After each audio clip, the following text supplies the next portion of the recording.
Here with Victor Vasquez. What's good, Vic? What's going on? Hey, shit. Big fight last Saturday. Gervonta Davis stops Ryan Garcia in the 7th round with a body shot. That was a Victor Vasquez special, by the way. What you think of the fight? It was a good fight. It was interesting. It was, it was toe to toe until that happened. I mean, I'm a Tank fan. That was my opinion that it was gonna happen. Not in that way, but the same way he got knocked out was the same way his promoter got knocked out. What happens? Facts. Delayed reaction and a body shot. They didn't look hard, but effective. Some people felt like Ryan quit. Like, I'm not a boxer. I've never been hit with a liver shot. Body shots, you could get hit with a headshot all day and recover, but a body shot, it stick with you the whole fight. Even if you blocking it, it don't go away.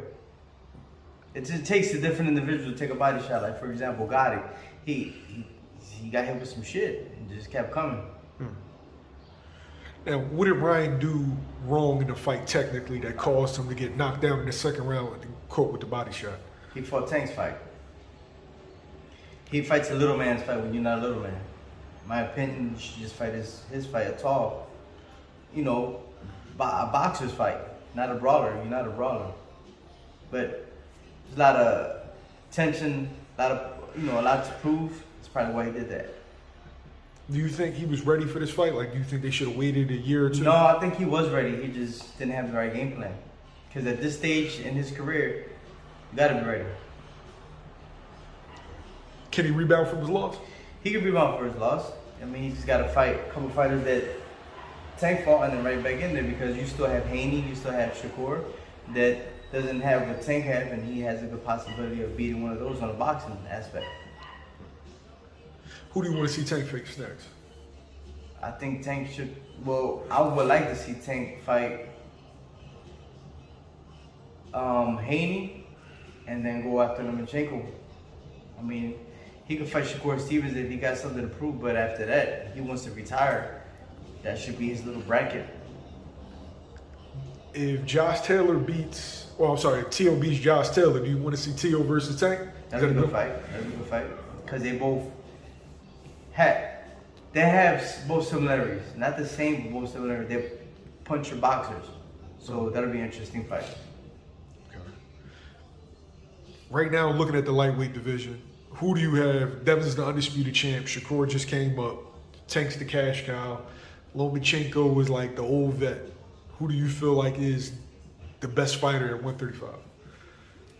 I can't say best fighter, because Tank, proved himself. Tefimo fights people too.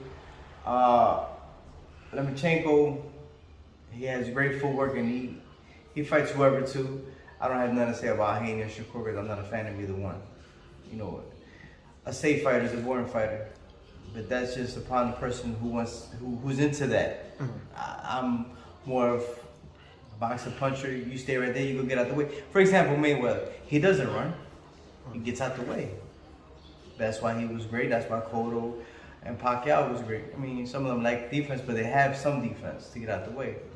But there, I don't know. It's just like it's a hot division. So it's just who shows up. Because Tank will go down. Tank gets hit. Tank's vulnerable. That's what makes him a great fighter, a vulnerable fighter. That's why he's where he's at. And it doesn't necessarily have to be the wins and the losses. Because there's some people with tons of losses that still sell out arenas.